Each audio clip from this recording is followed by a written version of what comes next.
So one of my meals is liver and rice. So I'll have rice or liver and potatoes sometimes. I find liver's really good with onions, but otherwise most people hate liver. I don't know why, but it does have a different of a taste.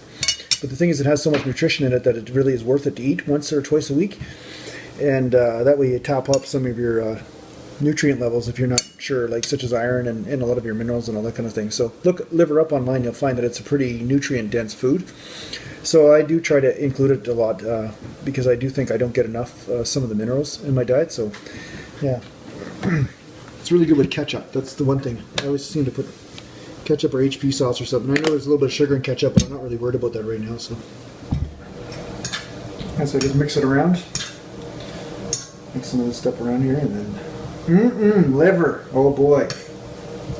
And some of you might not have thought of eating liver, but it's pretty low in fat too, actually, and high in protein. So yeah, good meal to have.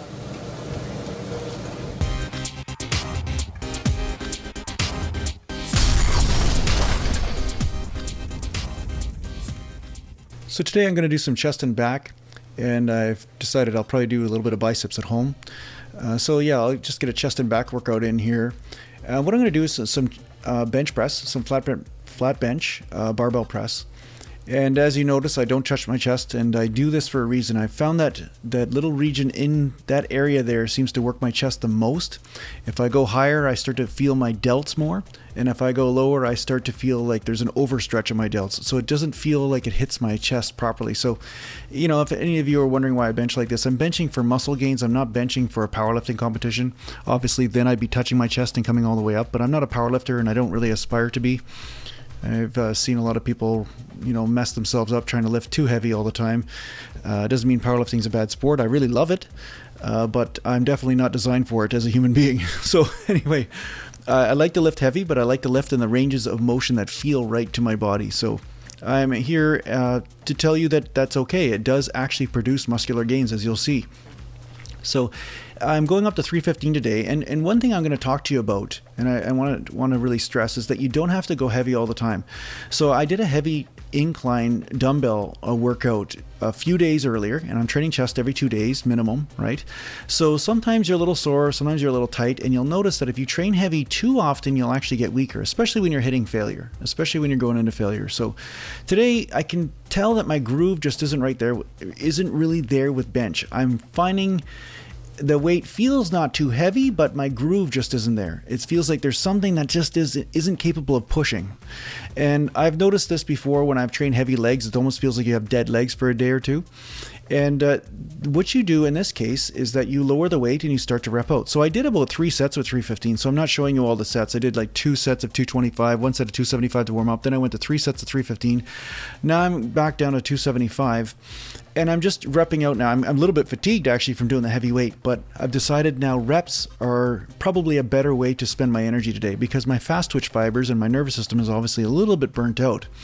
So it's good now to use that time and the energy to really hit the other muscle fibers, the slow twitch, you know, and really burn them out. So here I am after doing about 4 or 5 sets of 275. Now I'm just burning out with 225, and I got Tom at the gym to actually get me doing a burnout set, and then he didn't get the focus properly, so we had to do this over again. So this is my second set of a burnout set. So yeah, but thanks Tom for doing that. Thanks, man. It was great, you know. Awesome. Thanks, man. No problem. So then I moved over to the squat rack to do some Bentover rows. I decided that, you know, Bentover rows, good staple. You know, I circulate or cycle between dumbbells and barbell all the time. So I'll do dumbbell Bentover rows and barbell Bentover rows. And I would say those two movements are the staple of most of my back work. And of course, you know, the third would be pull-ups or pull downs, you know, but pull-ups especially, and then I'll move to pull downs sometimes if I've really burned my back out, and then I'll get some strip sets in with the pull down machine.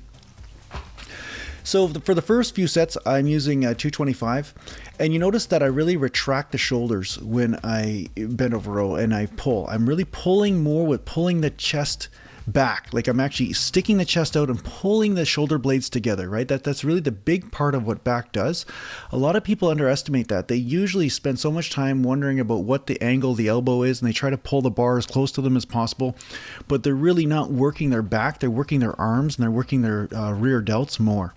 So they get some really great developed arms from that, but they don't actually get the lats or the thickness in the back from it.